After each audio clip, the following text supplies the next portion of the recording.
Assalamualaikum warahmatullahi wabarakatuh. Warahmatullahi Gus, wabarakatuh. kami butuh atau ingin tahu Nur Muhammad itu apa, ruh itu apa, insan itu apa, Gus? Mohon penjelasannya, Gus.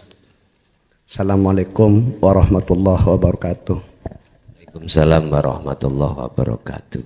Bismillahirrahmanirrahim. Para pemirsa yang dirahmati Allah, pada perjumpaan kita kali ini kami akan menyajikan kajian dari Gus Mukhlasun Rosid. Marilah kita simak bersama-sama. Saya akan melempar pertanyaan balik. Dahulu mana yang menciptakan dan yang diciptakan? Dahulu mana yang menciptakan yang disebut Allah dengan yang diciptakan yang disebut makhluk? Dahulu mana, Pak? Yang menciptakan. Anak TK ya bisa jawab. Iku syariat nggih ya? Betul.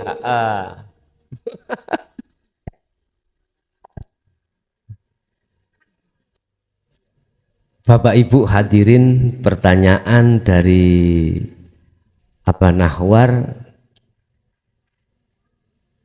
sekitar tentang masalah Nur Muhammad dan ruh dan insan itu bagaimana?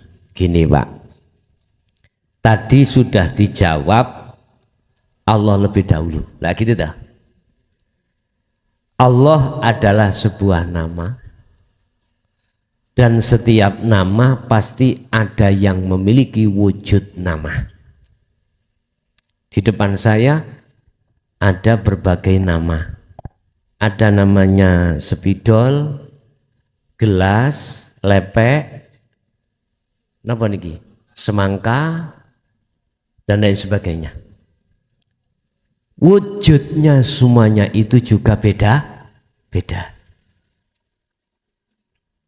Enggak ada yang kembar, enggak, semuanya beda-beda.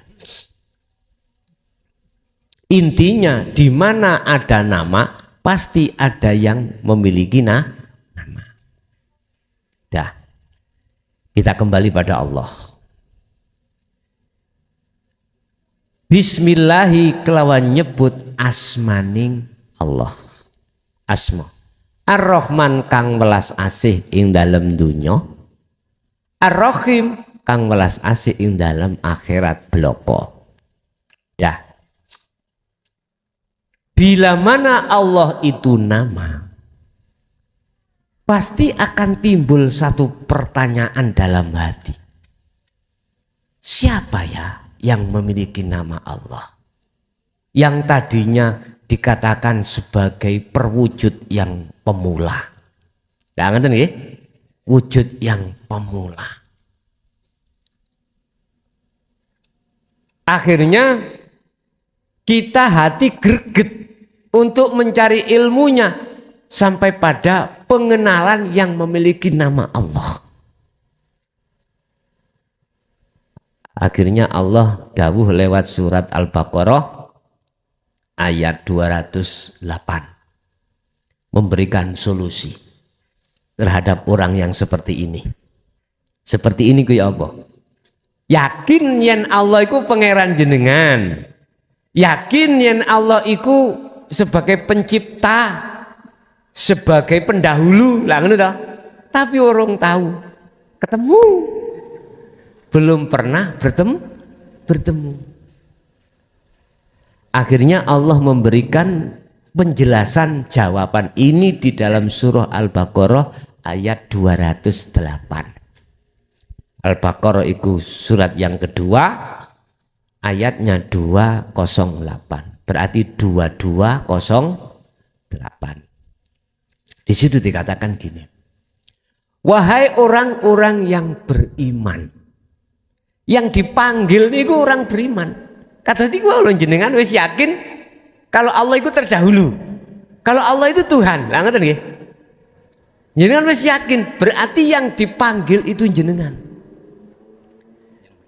yang beriman.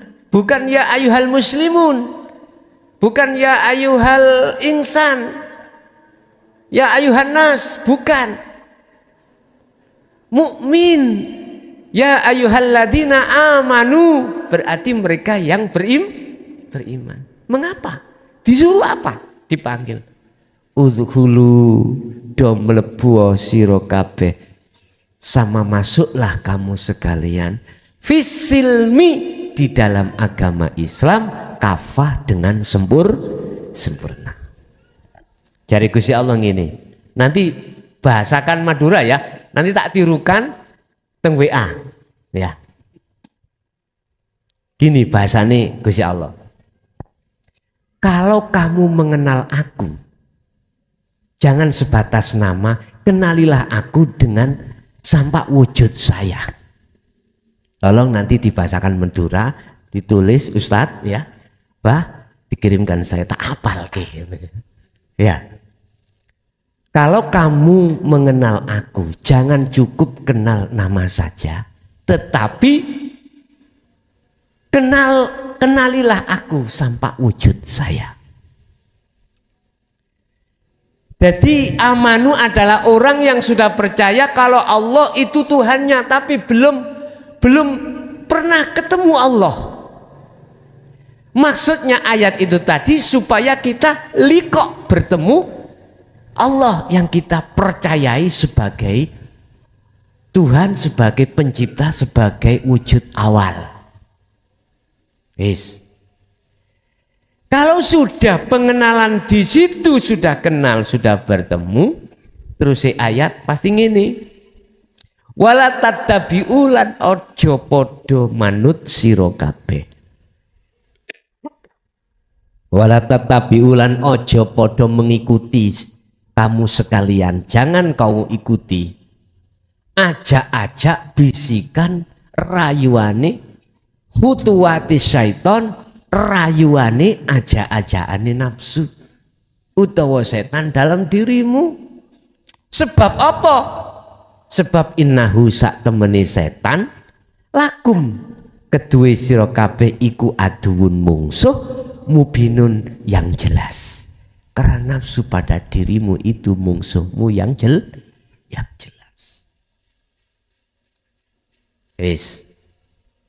Berarti kalau sudah kenal Allah pasti tahu proses Nur Muhammad roh ingsan.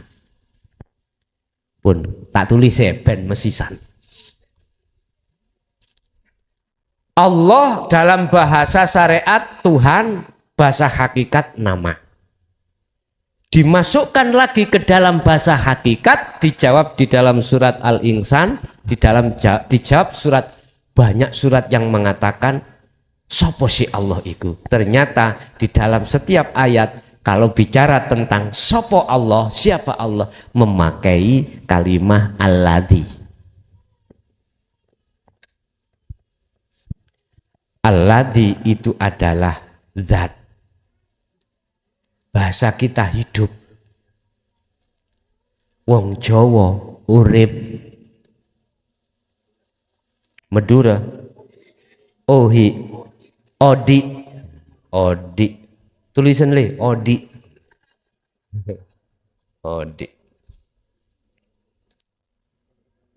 dialah hidup yang menguasai segala aktivitas dalam jasadmu. Apa aktivitas jasad? Rambut bisa tumbuh, mata bisa melihat, telinga mendengar, lesan iki berbicara, hidung menghirup udara, jantung, darah, dan lain sebagainya. Wis beribu-ribu jus-jus yang mengendalikan di situ adalah hidup. Kenali dan bertemulah hidup pada dirimu. Kalau kau akan kenal, kau pasti akan paham apa sih Nur Muhammad, apa sih ruh, apa sih Insanul Kamil. Yes. Ternyata Bapak Ibu, kalau boleh saya tulis dalam sebuah ilmu atas dasar tesis atau riset, Maka umpama iki alladzi, di dalam alladzi itu ternyata aku ngomong melahirkan, ojo dituduh Gusti Allah mana lu ya, bayi wong lam yalid walam yulat kok ngono lho. Engko pemahaman sampean aku mau mengatakan melahirkan, engko sama lho Gusti Allah mana? Gusti Allah bayi, katanya lam yalid walam yulat. Lebih pantasnya itu di bahasa apa Pak? Ngetokke, ya, ngetokke, mengeluarkan. Oke. Yang namanya Nur Muhammad. Apa Nur Muhammad itu? Wiji kang dumadi saklebete gesar. Wiji yang tertanam di dalam hidup. Contoh, ini musim kemarau Pak, di depan rumah, di jalan-jalan, mengapa nggak kelihatan yang namanya rumput itu? Nggak kelihatan toh? Rumput itu nggak kelihatan. Tapi mengapa hujan turun kok rumput jugul? Berarti walaupun musim kemarau di dalam situ ada Nur Muhammad. Ada calon yang nantinya nyata hidup secara fisik. Udah lagi ada telur, ojo telur mateng, telur entah, ayam. Belum jadi ayam. Anda sudah boleh mengatakan itu bukan telur, itu ayam. Pandangan hati sampean. Karena apa? Ini nanti di dalam kuningnya ayam, ya kuning ya, itu ada biji las. Kalau bahasa Jawa, kalau bahasa Madura apa? Bibit. Walaupun tidak bisa kelihatan wujud petik, itu ada bibit yang disebut Nur Muhammad. Sehingga mengapa dalam kaidah syariah mengatakan kalau tidak ada Nur Muhammad tidak akan tercipta dunia dan seisinya. Akhirnya tuduhan di dalam syariat Nur Muhammad itu Nabi Muhammad. Lah ngerti enggak? Oke. Itu pandangan syariat, kita tidak boleh menyalahkan. Monggo. Ternyata yang dimaksud Nur Muhammad setiap diri dalam diri panjenengan. Nang bapak sampean kali kula orang tua. Ya. Apa wiji sak lebete di dalam nutfah mani niki lho. Niku kan wonten calon. Beribu-ribu calon. Ini ku Nur Muhammad. Apabila tidak ada Nur Muhammad betul tidak akan terjadi jenengan kali kula niki. Apabila tidak ada Nur Muhammad dalam tanah tadi, kelihatannya musim kemarau nggak ada suket, nggak ada Nur Muhammad di situ, nggak akan tumbuh yang namanya rumput walaupun air hujan tiap hari. Ngapunten, ada di sini yang lama nggak punya anak, ya. Padahal secara syariat kita sudah melakukan semaksimal mungkin lewat arahan dokter, lewat arahan tabib harus begini-begini. Kuncinya di dalam nutfah dirimu ada Nur Muhammad enggak? Kalau di dalam syariat kan ini kedokteran cara kitab. Di dalam diri wanita sebelum alam rahim itu ada penghalang dua, selaput dua. Pertama selaput, kalau bahasa kita buntu daging dengan buntu balung. Selaput yang ada kaitannya dengan balung, selaput ada kaitannya dengan daging. Kedua selaput ini manakala tidak tebal itu apa? Jebol, bahasa akal, belum bisa Nur Muhammad sampai tembus ke rahim bertemu sel telur. Berarti nggak bisa jadi anak. Akal bicara. Terus bunyi? Ada yang dibuka, leres. Jadi harus coro akal itu harus selaput itu harus bedah. Makanya mengapa ngapunten Bu nggih, nggone wong lanang iku mboten gepak tapi agak lancip. Nah gitu toh. Agak lancip. Karena tujuannya Allah untuk bisa membedah selaput tadi. Bahasa kedokteran keperawanan. Keperawanan itu ada dua. Ada yang kaitannya dengan daging dan dengan balung. Pun. Nah, Nur Muhammad di dalam nutfah itulah yang kami sebut sebagai nanti calon fisik panjenengan kalih kula. Sudah benar di dalam kaidah syariah mengatakan bila mana tidak ada Nur Muhammad maka dunia seisinya tidak akan tercipta. Tatkala telur tadi tidak ada benih bijinya tidak akan jadi ayam. Dinggremi, apa dinggremi di sini? Dingremi walaupun 10 tahun tetap nggak jadi ayam. Karena nggak ada. Makanya nek zamane mbok kula biyen, nek ajenge nek mau nggremno ndok niku disotir, Pak. Kalau nggak ada lasnya didadar, digoreng. Itu dulu itu. Lah, kok bisa ya padha ndok-ndoke? Berarti ketika jago laki itu wedokane iku Nur Muhammadin mboten enten. Pun.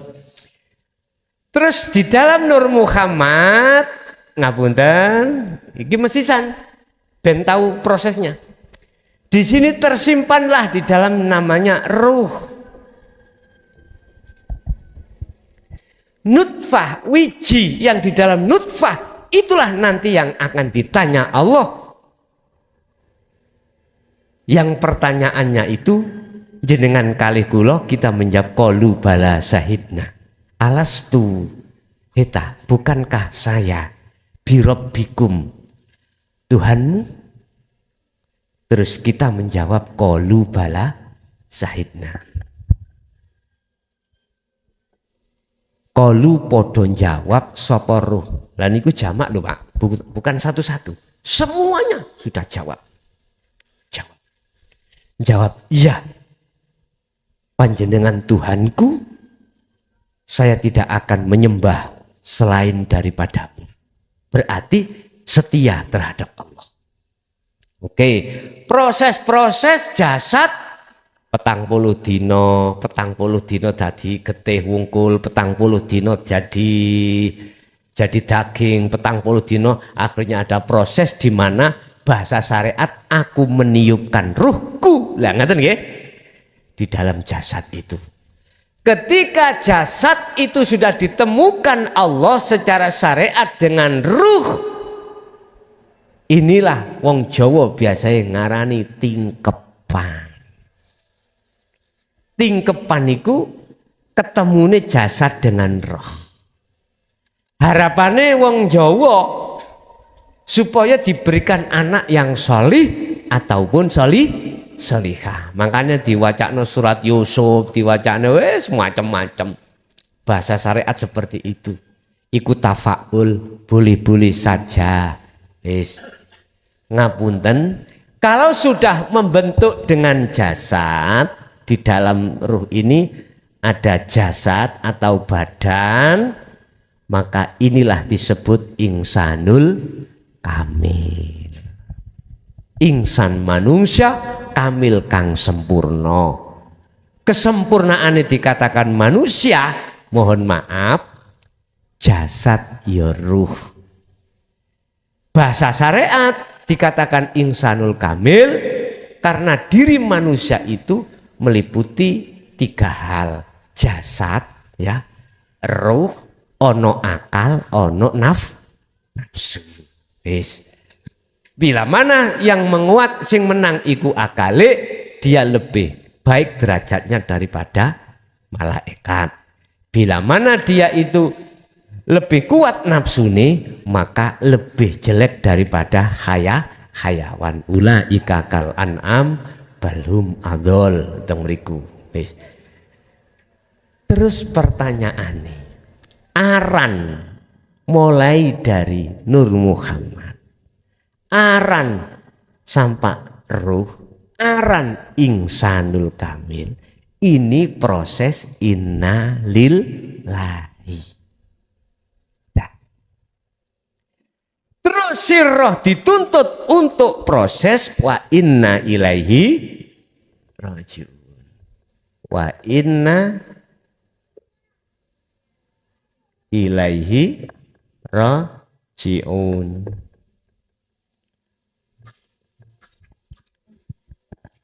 Innalillahi sangka urip ya parane terus ganti nama Nur Muhammad, ganti nama Roh, ganti nama apa jenenge Ingsanul Kamil.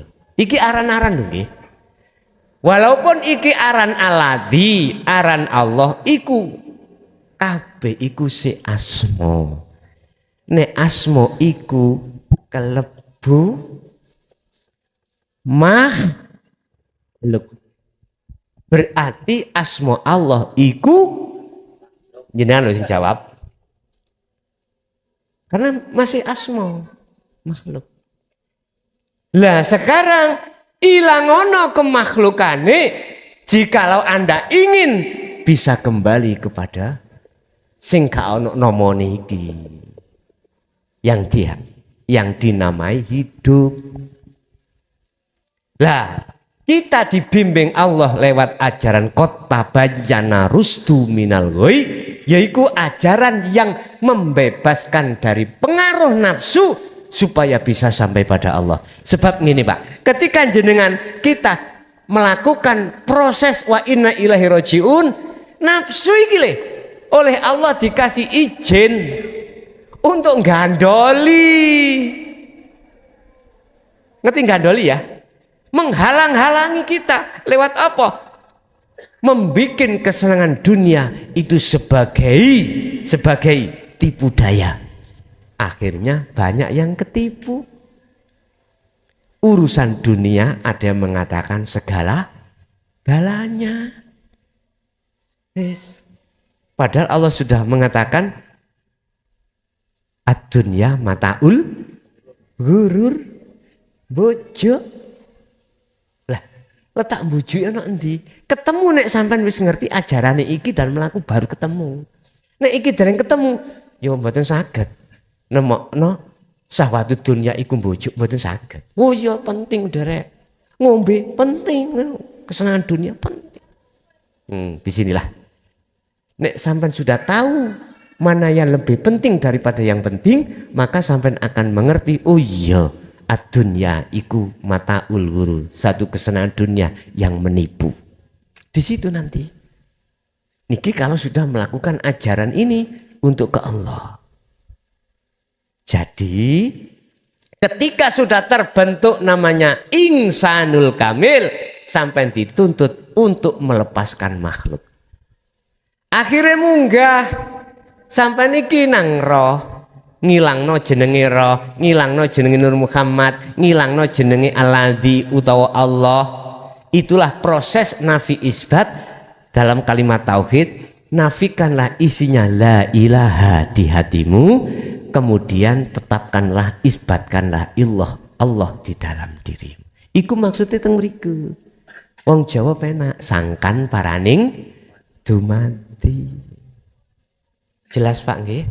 Jadi kedudukannya Nur Muhammad ambek roh ambek ingsan ambek Alladzi iku mung ganti nama. Inilah yang menjawab Allah awal, Allah yo akhir. Iki nek wis tetok kene baru saged genah. Nggih. Nek dereng dugi mriki dereng saged genah Allah awal, Allah akhir iku sing bagaimana? Jelas Pak nggih? Nggih ngapunten pun disalahkan dulu jenengan bermursid berguru terhadap mursid yang disampaikan secara isyarah pun disalahno nggih. Karena memang zaman Pak ya. Karena zaman lebih berhati-hatinya beliau-beliaunya dan jenengan kali kula ben ngerti soro. Nek ngene iki lak gak soro blas ah. Gak soro blas. Allah sampun memberikan kelonggaran. Nek iki wis dilonggarno Allah, dimudahno Allah kok ya wa aksaruhum la yu'minun wis naudzubillah. Memang Pak nek zaman iku wis akhir ya wis ngeten iki pun. Buat ngeten iki zaman wis akhir ngeten iki. Cara ibarat dunya wis arepe kukut apa maneh. Paham nggih? Nggih. Mungkin ada lagi? Kami persilahkan. Assalamualaikum warahmatullahi wabarakatuh. Saya ingin mengutarakan hadis Nabi, man taraka wahdatan minhunna fa huwa bihaqqi kafirun. Siapa orang yang tidak mengerjakan salah satu dasar yang tiga, kafir. Terus pertanyaannya, ahbirni al-Islam, ahbirni al-iman, ahbirni al-ihsan. Itu Kanjeng Nabi ditamui malaikat Jibril. Pertanyaannya dari malaikat Jibril. Terus jawabnya, al-Islam antashhadallah. Islam itu harus menyaksikan Allah. Kalau yang al-iman, alam yakni lilladzina amanu an tas'a qulubihim li dzikrillah. Iman itu yang dinamakan iman, orang yang mengenali Allah, yang tahu sama Allah. Terus pertanyaannya, Islam itu umpamanya tidak ketemu sama Allah, apa Islamnya itu Islam indannas atau kafir indallah? Pertanyaannya begitu. Yang satu. Terus Allah berjanji di dalam Al-Quran surat Ankabut ayat 4. Maka yarjuliku Allahi latin wa wassami'ul alim. Allah akan berjanji bertemu, menemui siapa orang yang menghendaki menemui Allah. Allah akan berjanji menemui. Wa wassami'ul alim, yaitu Allah yang maha mengetahui. Pertanyaan kedua, tadi Bapak Yai bilang innalillahi rojiun, mungkin kembali ke Allah. Umpamanya orang yang enggak tahu sama Allah, apa itu bisa kembali kepada Allah? Diakhiri, wassalamualaikum warahmatullahi taala wabarakatuh. Waalaikumsalam warahmatullahi wabarakatuh. Pertama, terkait dasar dalam satu agama, manakala tidak mengikuti rukun dasar agama maka tidak sah. Pertama Islam, iman dan ihsan. Dengan berbagai kesimpulan masing-masing, tarkib definisi masing-masing apa mahuwa al-islamu, al-mu'minu, al-ihsanu. Pertanyaannya, orang Islam yang tidak tahu apakah itu Islamnya hanya indanas. Iki pertanyaannya yang pertama.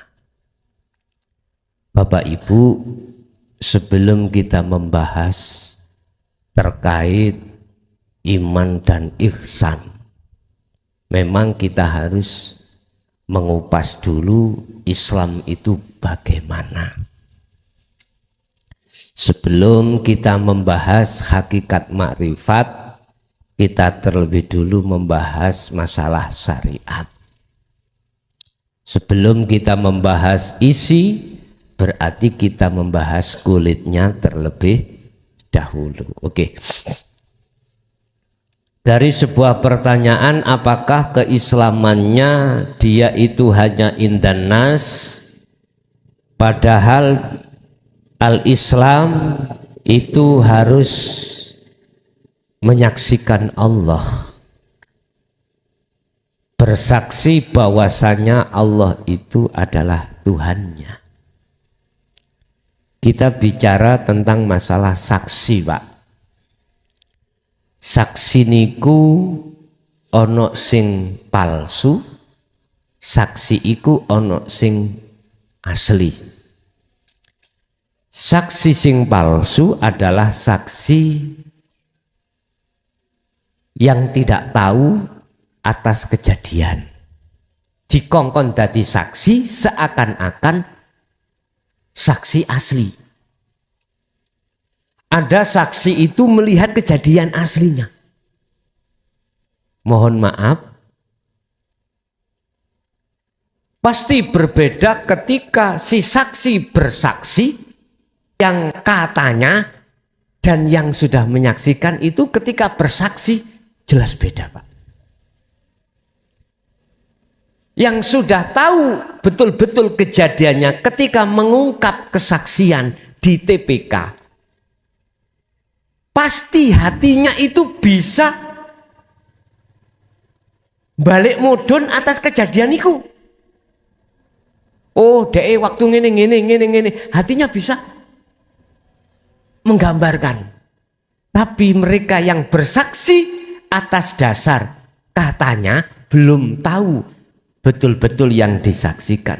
Ketika bersaksi mengatakan itu tidak seluas hatinya seperti yang pertama tadi. Makanya di dalam persidangan niku ada saksi yang abal-abal. Sehingga bisa meringankan hukuman bahkan juga membebaskan. Saya mengalami satu kali tapi kula mboten duduno kejadiane, mengke gak enak. Ada kejadian seseorang merusak fasilitas umum. Ada. Lah terus orang ini dituduh dia melakukan. Tersangka, dijadikan tersangka, Pak. Padahal memang dia melakukan. Berhubung dia punya saksi, yang saksi itu mengetahui, iki saksi palsu loh, Pak. Wis didesain ngaten lho. Si pelaku itu tidak di tempat. Saksiku mengatakan di tempat lain jam segini saya ketemu dia ngobrol gini-gini. Padahal iki bojo. Dikongkon dadi saksi tapi bojo. Lo itu lo bisa untuk meringankan hukuman bahkan bebas, Pak niku. Waktu niku bebas. Padahal dia juga ikut melakukan perusakan. Duka pasal pinten? Pasal perusakan niku. 170 nggih. 170 perusakan. Lah, niki saksi palsu. Saksi palsu bisa meringankan bahkan membebaskan. Tadi dikatakan tarkib divini Islam harus bersaksi melihat Allah. Pertanyaannya, dia sebagai saksi iku palsu apa enggak? Kalau dia tidak palsu alias bisa menyaksikan sendiri, maka imannya itu, Islamnya dia itu sudah Islaman. Imannya tidak hanya duduk di nurul iman, tapi di hakul iman. Islam tadi yang beriman bahwasanya Allah, Islam yang palsu tadi beriman bahwasanya Allah itu adalah Tuhannya, tetapi beliau belum bertemu terhadapnya, itu disebut nurul iman. Nurul iman. Nur cahaya, muncul keimanan bahwasanya Allah itu Tuhan, yakin. Tapi belum bertemu. Iki cara saksi palsu. Bukti ini iya karena butuh wa iya karena stain waktu sholat sing disaksekno atiku duduk sak temene Allah, tapi kadang pasar, kadang sawah, kadang opo wae urusan sak liyane Gusti. Iku pasti gak bisa kita mengelak. Karena memang belum melihat Allah. Belum makrifat pada Allah. Iki disebut nurul iman. Wis.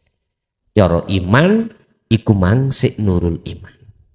Lah iman iki dikembangno ning hakul iman, yaiku iman yang sudah membuktikan siapa sebetulnya Allah itu. Cara saksi sing koyok ngene mboten abal-abal, bukan abal-abal, bukan palsu. Asli tahu siapa sebetulnya Allah. Itulah akhirnya disebut ihsan. Pertanyaan, kembali kepada pertanyaan, apakah Islam yang belum sampai pada Allah itu indanas? Tak jawab iya. Mengapa di mata manusia dikatakan Islam? Karena telah patuh dengan hukum-hukum Islam.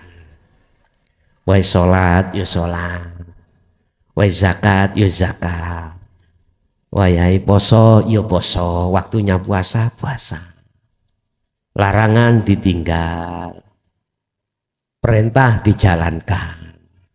Lah ini akhirnya kita mungguh di depan manusia disebut orang yang soleh. Ngoten nggih? Orang yang soleh. Jadi Islamnya di mata manusia. Di mata Allah yang sebetulnya belum. Karena dia belum sampai pada ihsan. Ngapunten Kang Kathah, barangkali ada ketidaksamaan, perbedaan dalam keimanan ini, nggih mohon maaf ya. Itu menurut pandangan hakikat seperti itu. Kalau menurut pandangan syariat, ya tidak seperti itu Pak. Ya Islam, ya munggu Allah. Oh bendino ya sholat, patuh dengan ajaran syariat. Udah, gak usah gegeran, ya tak? Besok ae, sopo sing genah, sopo sing bener di mata Allah itu siapa? Sebab manusia tidak berhak memberikan satu hukum, memutuskan satu perbuatan itu benar atau salah kecuali Gusti Allah. Udah satu. Nomor dua, masalah apa Mang? Yang nomor dua. Masalah innalillahi wa inna ilaihi raji'un. Kalau tidak tahu sama Allah, apa benar itu pulang ke Allah, ke rahmatullah? Oh gitu ya. Apa bisa dia kembali pada Allah? Bisa. Okay. Kalau yang tadi itu, kalau yang tadi orang yang tidak bersyahadat, artinya ndak menyaksikan, sungguh-sungguh menyaksikan. Berarti itu kafir indallah, Islam indan nasib. Betul. Ya. Betul. Apakah dia bisa kembali kepada Allah, menjalankan wa inna ilahi raji'un? Mungkin lebih patuhnya, lebih efisiensinya ini saya jawab dalam surah, kalau nggak salah itu Al-Imran insyaallah, yang isinya gini: barang siapa saat di dunia mata hatinya buta pada Allah, dia meninggal, maka di akhirat pun dia juga buta. Wa adallu sabila man kana fi hadhi a'ma wa huwa fil akhirati a'ma wa adallu sabila. Apakah orang ini akan bisa kembali pada rahmat Allah di sisi Allah? Padahal orang ini, maksudnya orang ini adalah ruh loh Pak ya, itu masih buta pada Allah. Jawaban saya secara isyarah itu gini, apa mungkin ya kita nanti akan bisa sampai ke rumah, berjalan ke rumah, kita dalam keadaan buta? Nanti ayo dijawab. Kita sama-sama pulang dalam keadaan mata terpejam atau ditutupi opo gitu. Coba kita akan pulang sendiri-sendiri, kira-kira nyampe rumah ndak? Dicoba mawon. Nyampe apa ndak ya nanti ya? Enggak nyampe ya? nggak nyampe. Mungkin itu sebuah jawaban tadi sing jelas kita berdasarkan teori, ya, berdasarkan hukum dari sisi hakikat seperti itu. Tapi kalau kita berbicara dari sifat jaiznya Allah, perkara yang nggak mungkin terjadi, apa bisa mungkin terjadi? Bisa jadi. Walaupun kita itu dihukumi tidak akan pernah bisa sampai pada Allah, wa adallu sabila, dan jalannya lebih sesat, hukum mayoritas seperti itu. Tapi bila mana Allah lewat sifat jaiznya menghendaki orang ini bisa sampai ke Allah, juga bisa. Terus apa yang menyebabkan sifat jaiz Allah turun? Inilah jawaban dari sebuah hadis Rasulullah, idza mata bnu adama ingqata'a ila akhiril hadis. Telung perkara sing ora iso putus nalikane ketika saat si anak Adam iki mang meninggal dunia. 3 perkara itu yang diletakkan yang di paling akhir adalah awaladin solihin yada'ulah, anak soleh yang selalu mendoakan. Lah, anak soleh yang di sini maksudnya anak yang sudah hatinya makrifat pada Allah. Wis. Nggih niki yang akan bisa menolong, tapi bukan semata-mata anak si makhluk iku, makhluk wujud makhluk itu yang bisa menolong, tapi Allah itu sendiri. Paham nggih maksud kula? Ya niki anak sing soleh.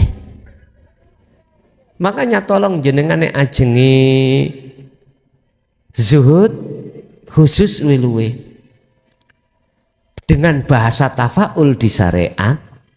Sampai sentil anak putu sampean, keturunan sampean. Sampai sentil, sampean baca Fatihah kanthi tajalli.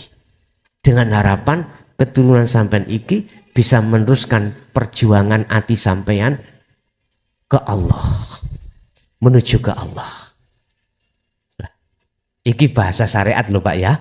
Bahasa syariat tapi sampean tajalekno. Sakmene kae wong niku kula kinten sedaya gak kepingin dadi anak sing ndugal-ndugal, mboten kepingin. Yang jelas walaupun kita sebagai perampok, kita sebagai pencuri, nggak mungkin pengen duwe anak nerusno dadi pencuri ini, mboten mungkin. Ngoten nggih, kepengin duwe anak sing soleh dan salehah pasti. Lah di situ Pak.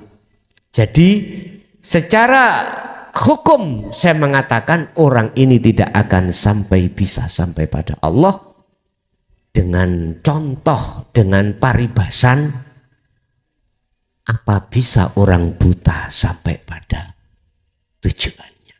Gak bisa. Ini kan belum, cara fisik kan belum kita lakukan. Lah ngoten nggih? Cara roh bukti akhir kan belum. Lah ngono ah. Bahasa syariat, tapi bahasa hakikat sudah. Kita sudah ngalami Pak, sudah melewati hal ini, sudah. Dulu ketika hati jenengan belum beramal soleh dari sisi hukum hakikat, bagaimana ketika saat menghadapi kondisi dohiriyah, kondisi dunia itu bagaimana? Lawan kata daripada la khaufun, isine mek wedi, khawatir, sumpek dan lain sebagainya. Wis pasti niku. Coba setelah panjenengan iki menerima dan mengamalkan amalan solehkah pandangan hakikat ketika menghadapi kondisi dunia? Beda lagi. Dulu buta mata hati, sekarang walaupun tidak buta, walaupun gak terang tapi jelas, Walaupun gak 100%, 80%, kita jalan tidak akan tersesat. Karena sudah tahu dari sisi ilmu, sudah dipraktekkan laku, akhirnya mana sih yang tidak boleh, mana sih yang boleh, mungguh Allah akan tahu dan jenengan akan berlaku sesuai dengan apa yang disebut Allah hada siratum mustaqim ini. Di sini Pak. Jadi kesimpulannya bagaimanapun juga secara hukum tidak bisa sampai bertemu di rahmatnya Allah kecuali atas dasar sifat jaiznya Allah. Lah sifat jaiznya Allah keluar bisa jadi lewat anak soleh yang memintakan pengampunan terhadap Allah dan lain sebagainya dalam keadaan anak yang soleh monggo Allah, yaitu anak yang selalu hatinya bersuhud pada Allah. Mungkin ada lagi, monggo. Assalamualaikum warahmatullahi wabarakatuh. Waalaikumsalam warahmatullahi wabarakatuh. Tadi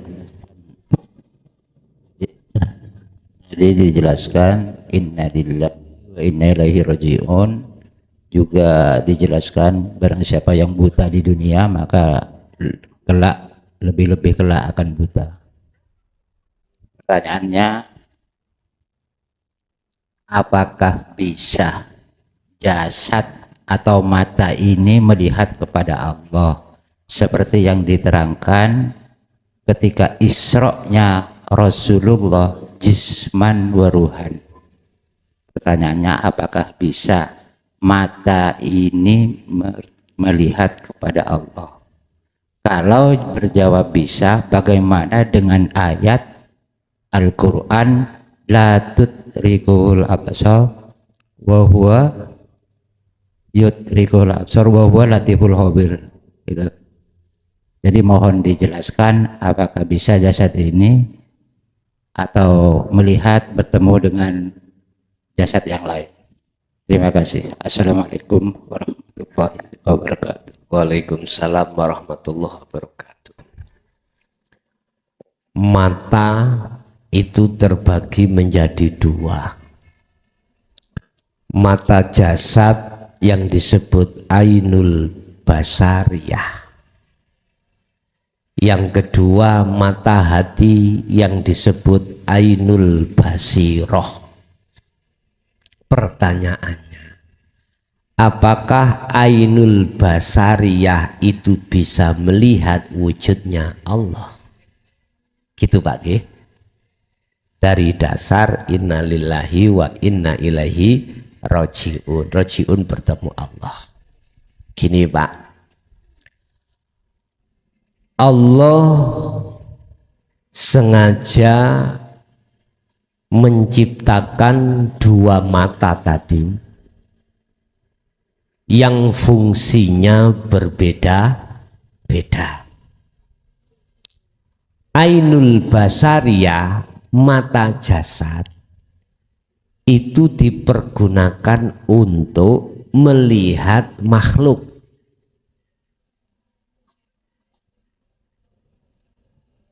Tafakkaru fi khalqillah, tapi wala tafakkaru fi dzatihi au fi dzatillah.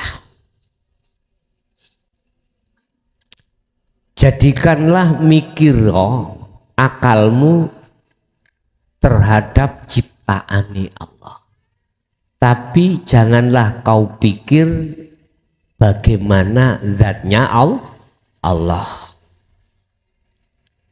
Lewat pertanyaan apakah ainul basariyah, mata zahir ini untuk dipergunakan melihat Allah, saya jawab, mata zahir itu untuk memasukkan mata zahir yang disebut ainul basariyah itu sebagai awal langkah untuk memasukkan dan mengaktifkan ainul basiroh terhadap Allah. Saya ulangi, ainul basariyah, mata zahir iku dipergunakan untuk melihat makhluk sebagai awal mengkode terhadap ainul basiroh, mata hati untuk melihat Allah. Ibarat ainul basariyah itu sebagai setat awal tumpaan kendaraan ainul basiroh untuk bertemu Allah. Contoh, kalau mata saya itu melek, bisa melihat daun bergoyang, ya, daun bergoyang. Mata hati akan bisa melihat sebenarnya yang berperan, yaitu Allah. Berarti mata dohir iki kanggo ndelok, kanggo ningali melihat kefisikan yang bergoyang, sehingga ada hukum sebab akibat. Goyangnya sebab digoyang angin. Nggih? Udah. Lah, mata fisik ini untuk merespon mata hati, untuk meningkatkan melihat yang berperan sesungguhnya. Siapa di dalam angin itu? Allah. Jadi kesimpulannya, mata zahir itu tidak bisa melihat wujudnya Allah.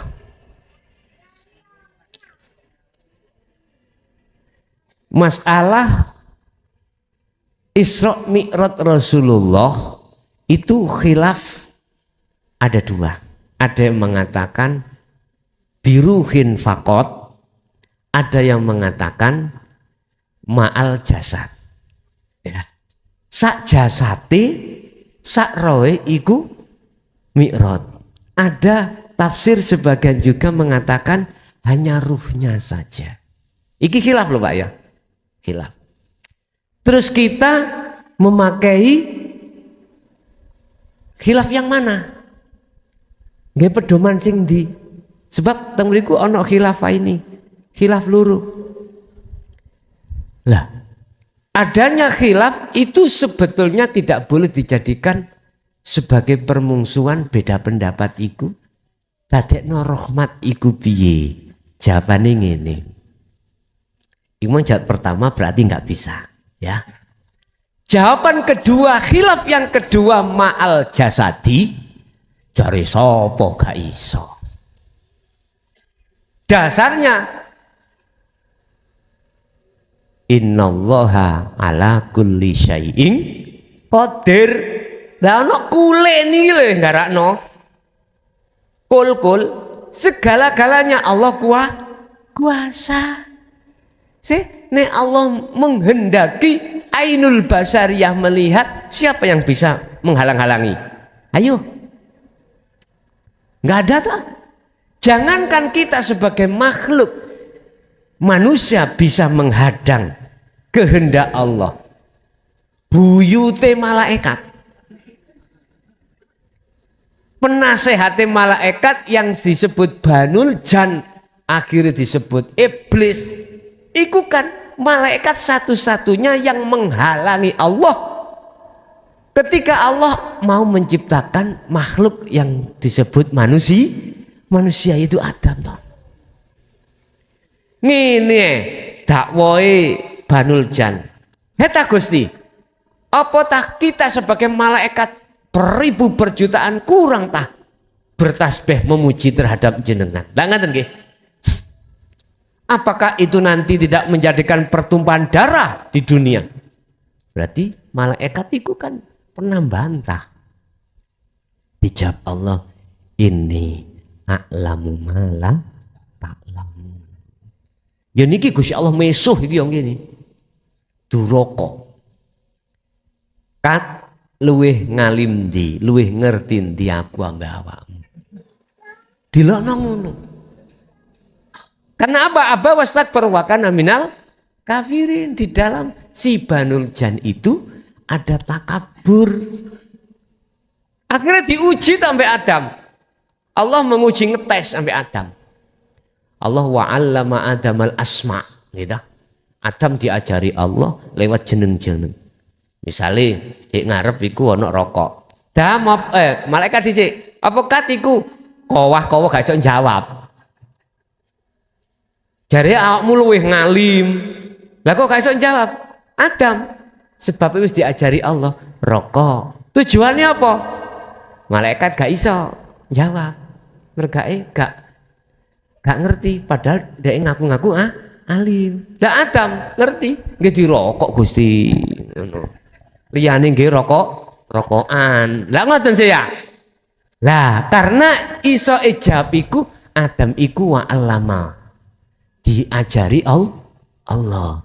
Tapi di dalam diri Adam nek hakikate sing alim iku Allah, dudu Adami. Tapi di dalam Banul Jan merasa dirinya yang alim, berarti kelambine Gusti Allah, bajunya Gusti Allah digawe malaikat. Iki akhirnya ana dawuh aba wastakbar wa kana minal kafirin. Cekake ngomong, kita manusia nek merasa alim berarti koncone Banul Jan. Loh, endingnya kan di situ, Pak. Iya. Lah gitu ya. Tampilnya koyok. Oh, wis. Di dalam hati kita akan muncul seperti itu. Berarti iki ya setengah bolone, Wan. Loh, disitulah, Pak. Jadi kembali kepada satu pertanyaan, tidak bisa karena dasar khilafah ini mengatakan satu, ainul basariyah Allah menciptakan kanggo ndelok wujude makhluk, nek ainul basiro kanggo ndelok wujudnya Allah. Terus khilaf yang nomor 2, ma'al jasadi oleh Isra Mi'ratiku sak jasate. Lah ngono ta? Lah ngono iku Gusti Allah kuwasa apa ora? Ya kuwasa. Nggih ta? Ya kuwasa, berarti bisa enggak ainul basyariyah untuk melihat wujudnya Allah? Bisa. Prosesnya gimana? Yes. Tak omong saiki sing ngomong sak jasate. Lah ngoten nggih. Ngeten, Pak. Dhisik endi? Apa bedane antarane pitik ambek endok? Pitik iku sangka endok, ana endok ya teko pitik. Wis paham maksudnya sampean? Ya wis paham ya wis kata terusno ngoten lho. Wis paham kok ya apa? Sekarang ayam dari apa? Dari itik. Ayam dari telur. Lah adanya telur dari ayam. Lah bulet ya Pak ya? Sekarang mek gini tok. Bagaimana la farqa bainahuma? Tidak ada bedanya antara telur dengan ayam. Ya apa bagaimana caranya ainul basyariyah dengan ainul basiro la farqa bainahuma? Gak ada bedanya. Hanya satu jawabannya, Anda harus masuk di ahad atau di musyahadah. Titik tulis. Nek titik gak ono terus lho, Pak. Nek koma ono terus.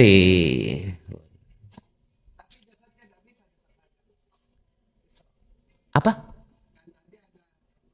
Hah? Nggih.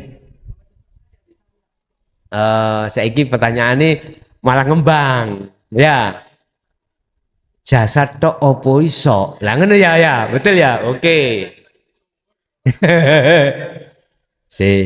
Tak jawab engko sing dadekno ati sampean paham.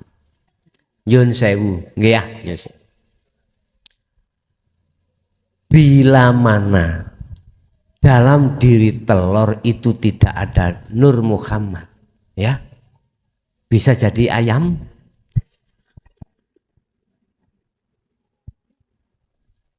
Sampean punya kacang ya, kulitnya tanam 1 hektar, kulitnya bisa tumbuh?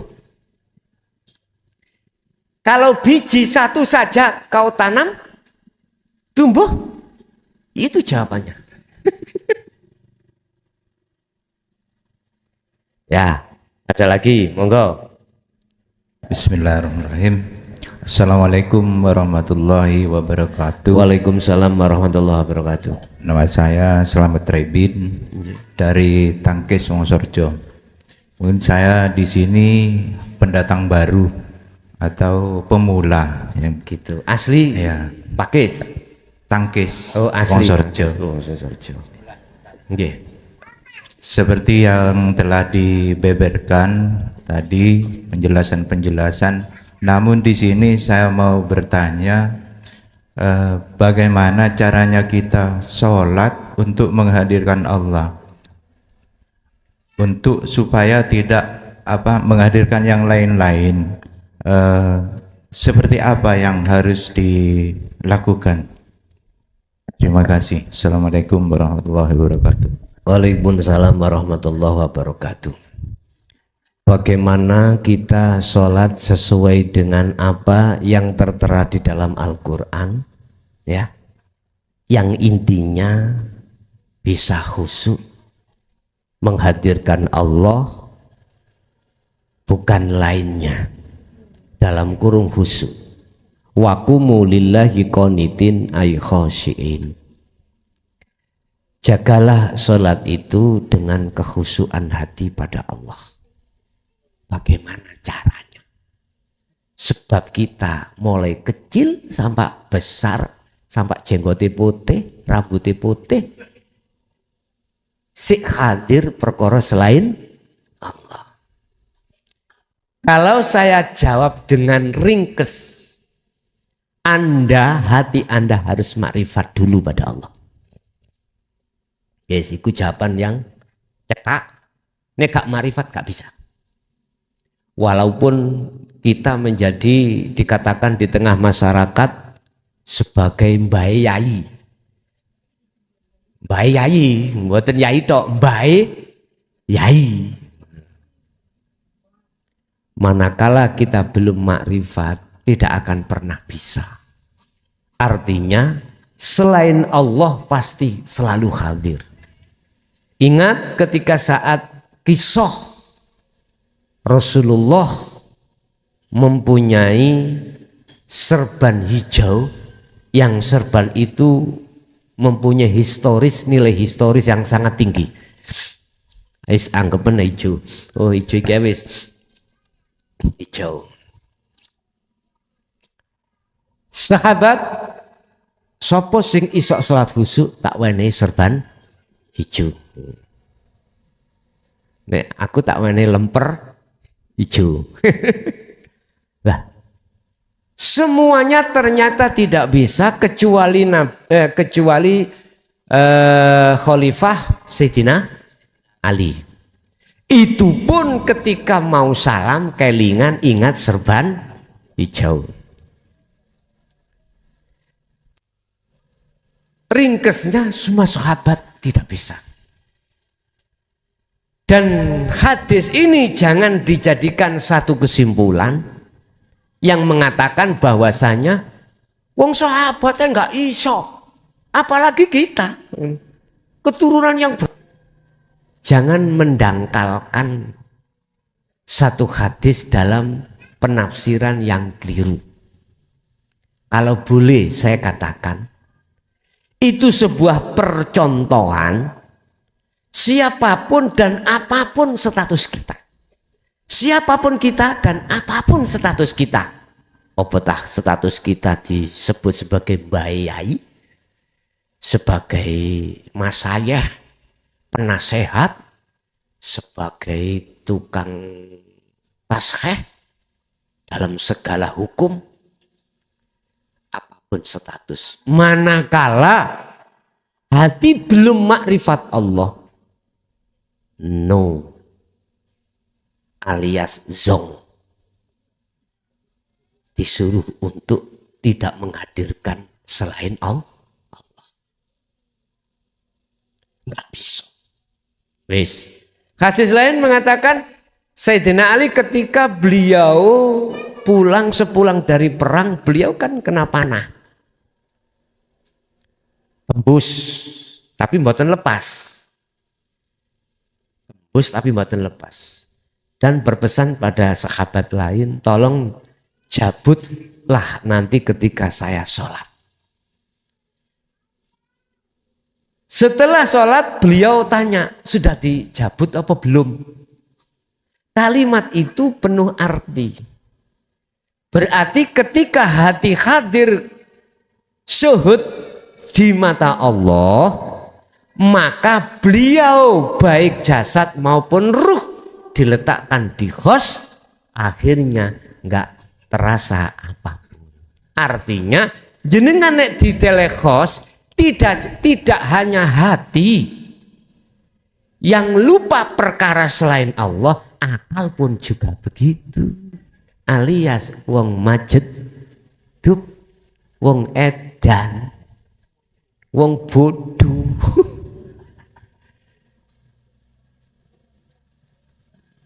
Berarti siapapun panjenengan, kesimpulan hadis awal, kalau tidak makrifat nang Allah, tidak memegang pelajaran ajaran dinul haq dan makrifat Allah, ora iso. Tapi kalau siapapun panjenengan, kalau sudah megang ajaran ini dan menjadi kekasih Allah, maka baru bisa. Niku jawabannya Pak. Tapi prosesnya kuatah loh niku nggih. Satu, sampai harus punya mursyid, maksud guru akhirat. Nomor dua, sampai harus ngelibet biar mendapat pengajaran-pengajarannya. Tiga, sampai nanti akan diperintahkan untuk uzlah. Empat, sampai pasti akan diperintahkan untuk istiqomah. Nah, nek Jaya Baru cukup lewat YouTube. Di situ kan ada nomor saya. Nah, itu untuk komunikasi bagi mereka yang masih jauh, nggak bisa datang. Lewat komunikasi WA saged. Makanya sing sering nek gak paham lekas dan cepet tangklet. Cepet tanya. Penak media niki masih ada, nggih saged dijangkau. Lah itu kanggo menolak kaidah yang mengatakan siapa yang belajar di YouTube padha ambek gurune setan. Sebab gak ono media sing kanggo memutasilkan ya panjenengan kalih sing bertanggung jawab di situ. Lah lewat nomor itulah akhirnya dibuat untuk memutasilkan antara guru dengan murid, walaupun jauh di mata tapi dekat di hati, rapopo. Jadi kesimpulannya Pak, jenengan kali kula akan tidak hadir yang namanya selain Allah. Sebab selain Allah hadir, itu nafsu Pak yang memasukkan. Lah nafsu itu selalu mengejar-ngejar manakala kita di luar maqam musyahadah. Maka harga mati jenengan harus masuk di maqam musyahadah. Caranya masuk di musyahadah, ilmu, amal, istiqomah. Itulah yang disebut takwa. Makanya ini masjid-masjid kan ono dawuh wasiat ittaqullaha haqqa tuqatih. Lah ngoten nggih. Dadi ittaqullah tok ndak. Di belakang ada terusé haqqa tuqatih. Nek takwa ojo dohir tok. Takwa ya sak jerone, sak temen-temene takwa. Artinya ojo jasate tok taat nang Allah dengan bentuk menjalankan hukum syariat. Ati roh ya kudu takwa dengan bentuk menjalankan hukum hakikat. Gini ki sing kula maksud berakhlak ilahiyah. Gini ki sing dimaksud Rasulullah, innama bu'itsu li utammima makarimal akhlak. Aku gak bakal diutus Allah ke bumi ini kecuali untuk menyempurnakan akhlak. Akhlak istimaiyah siji yaiku hubungan mek hukum syariat. Akhlak ilahiyah loro iku berhubungan dengan hukum hakikiyah yang mendidik roh. Jasad dididik syariat thariqah, roh dididik hakikat menuju makrifat. Nah, inilah nanti ada keseimbangan antara hukum syariat dengan hukum hakikat. Gini sing dimaksud Rasulullah, sallu kama raaitumuni usolli. Kita nggak bisa melakukan iku nek akhlak ilahiyah boten jalan. Duweni akhlak istimaiyah syariat tok, roh boten yuk mokhalaf. Makanya Allah ngetokno ajaran iki supaya hati kita berakhlak ilahiyah kepada Allah. Jadi Allah iku ya gak paten, masih gak disembah. Nggih, mboten kepaten. Nggih mboten kekurangan sifat kepengeranane Allah mboten. Parapmu iku asine manfaati kembali pada kita sendiri. Nggih. Ada tambahan?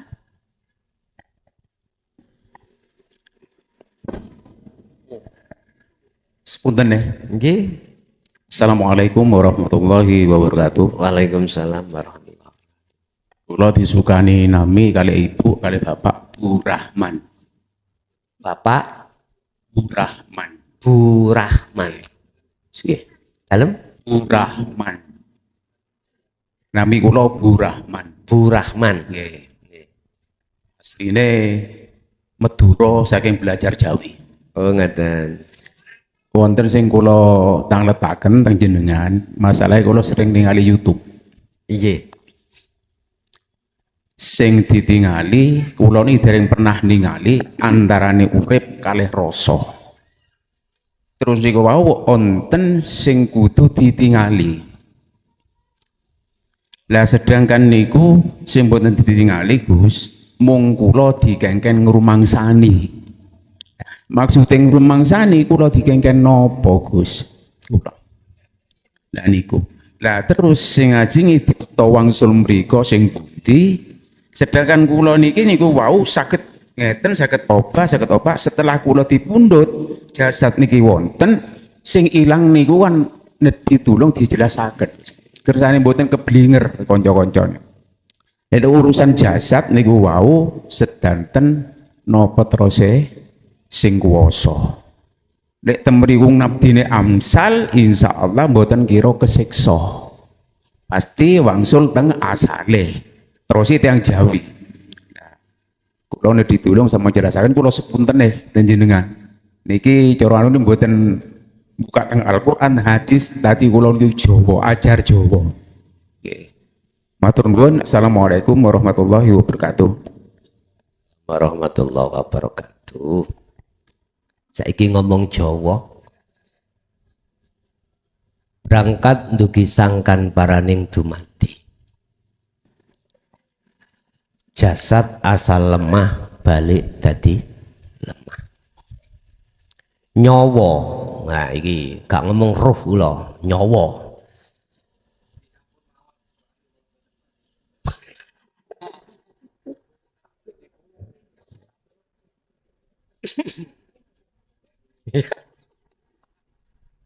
Ya nanti saya terjemahkan bahasa Indonesia ya. Nyawa asale urip balik menyang urip.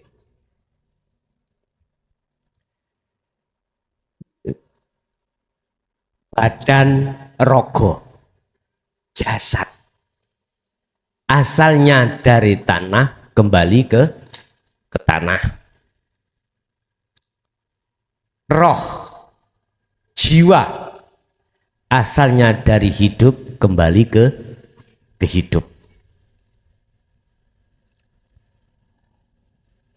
Hubungan antara hidup itu apa? Saya ulangi, hubungan antara hidup dengan siti tanah itu apa? Inilah Bapak Ibu keseimbangan antara hukum syariat dan hakikat yang masuk di dalam Rabbana atina fid dunya hasanah wa fil akhirati hasanah. Badan atau nyawa atau ruh bila mana bisa kembali kepadanya, maka tidak tersiksa. Terus bagaimana caranya kita bisa kembali supaya masuk di dalam rahmat pengampunan Sang Yang Dumadi, ya, Sang Yang Dumadi, Sang Yang Tunggal, Sang Yang Maha Kuasa.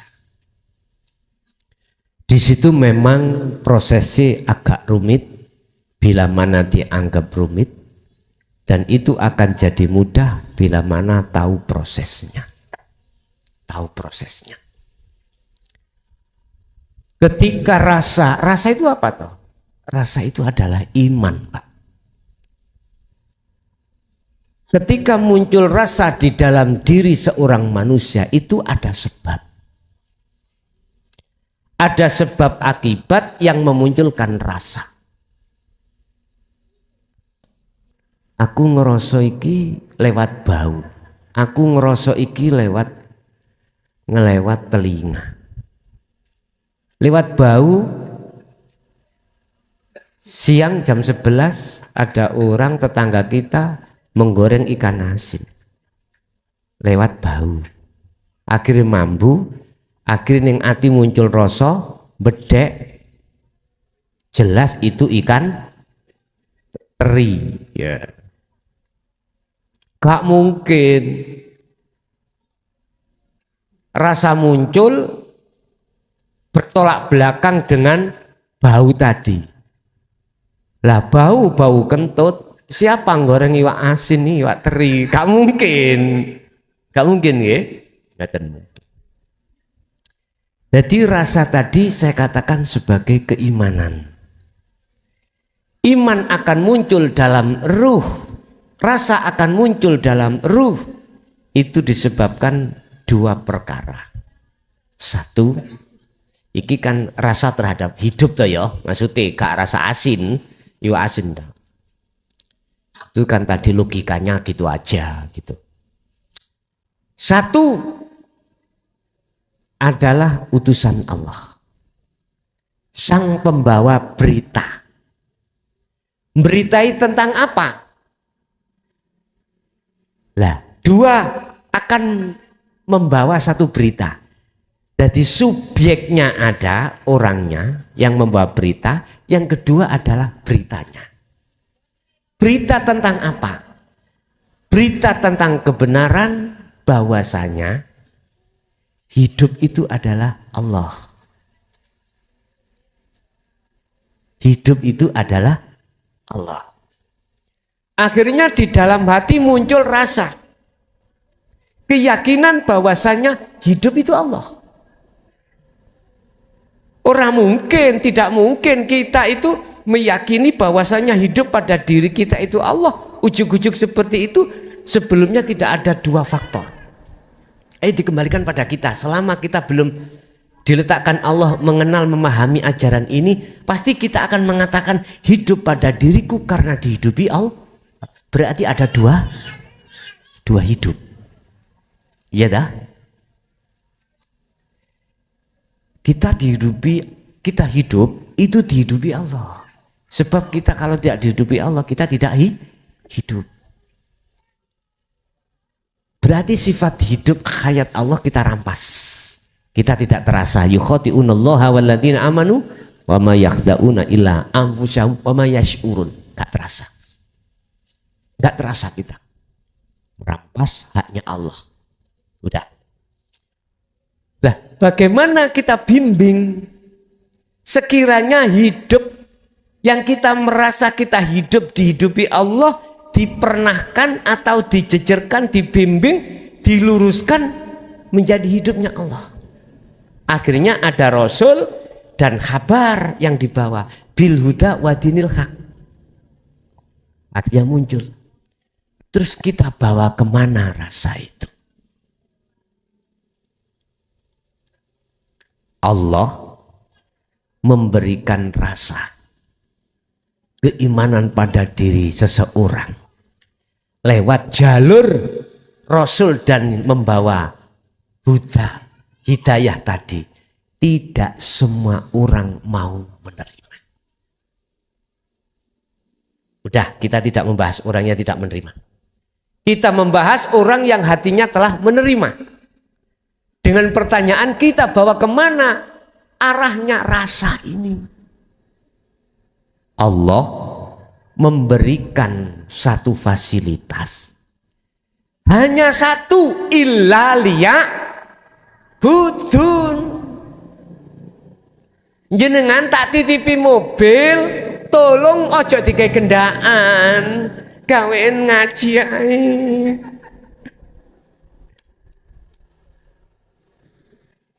Umpami kula damel gendaan salah napa mboten?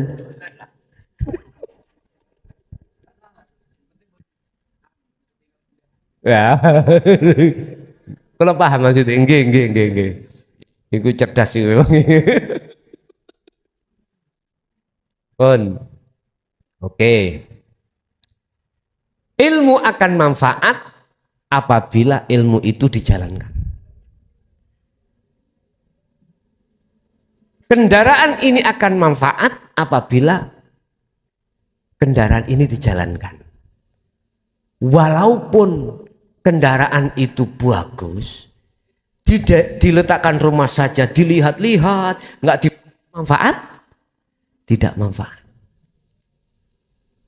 Tuas kita tiap tahun bayar pajak, itu toh. Tapi nggak dipakai-pakai, buat hiasan, nggak manfaat. Nah, rasa kalau tidak kita jadikan sebagai fasilitas atau media untuk ke Allah, rasa itu, iman itu tidak akan menjadi ihsan. Paham nggih? Tidak akan menjadi ihsan. Maka ini nanti, mohon maaf, itu yang diisyarahna Rasulullah, al ilmu bila amalin kasajarin bila tamarin. Kaya wit gak ono wae. Gak nguwah opone sing kok arep-arep. Jadi roh iku ngene iki maksudnya, roh yang tersesat atau roh dalam kegelapan itu di situ. Karena tidak bisa menjadikan rasa untuk bisa sampai pada Allah. Nah, ketika saat rasa dijadikan sebagai media untuk bertemu Allah, rasa itu kemana? Sekali lagi saya katakan, kalau rasa itu sebagai modal awal, sebagai fasilitas untuk bertemu Allah, si ruh ini, jangankan rasa, ruh pun harus terbebaskan dari belenggu nafsu yang mendoktrin selalu muncul keakuan. Angkoro, betul, angkoro. Dalam harus, kuncinya harus khudur, betul,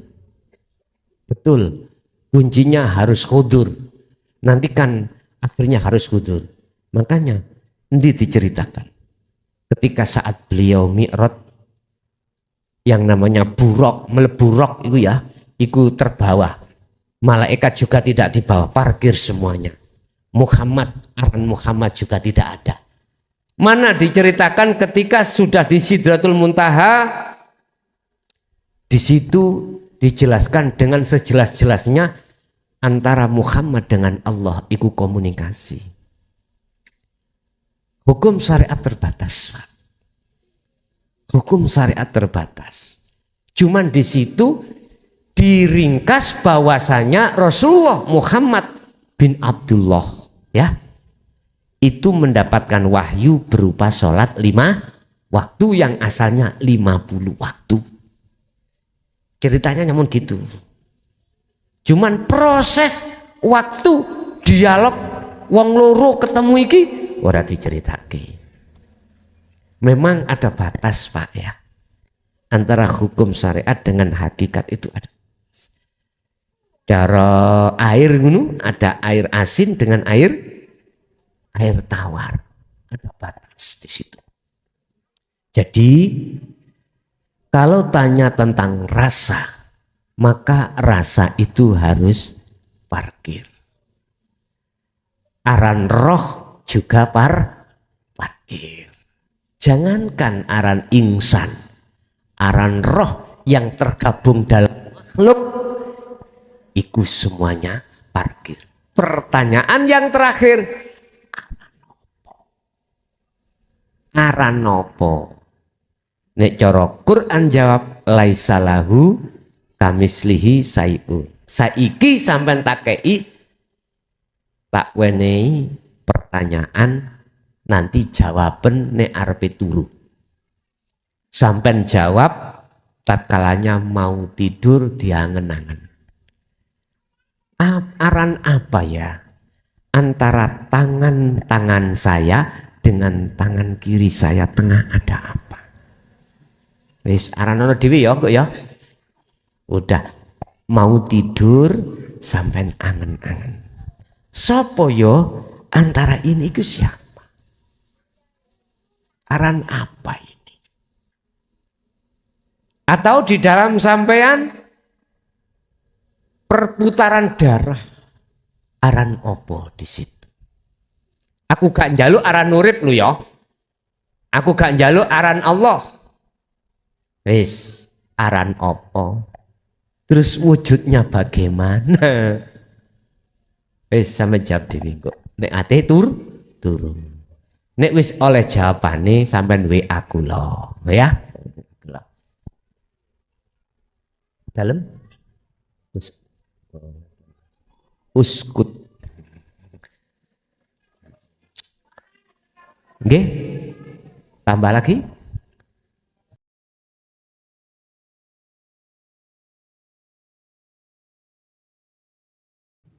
Alhamdulillah telah kita simak bersama-sama kajian dari Gus Mukhlason Rosid, pengasuh Pondok Pesantren Miftahul Ulum Jaya Baru, yang tepatnya berada di Dusun Gelonggongan, Desa Sumbertebu, Kecamatan Bangsal, Kabupaten Mojokerto, Jawa Timur.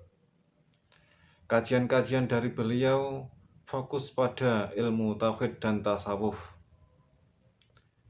Semoga kajian-kajian dari beliau bisa bermanfaat dan membawa keberkahan kepada kita semuanya di dunia dan akhirat. Amin amin ya rabbal alamin. Akhirul kalam, wassalamualaikum warahmatullahi wabarakatuh.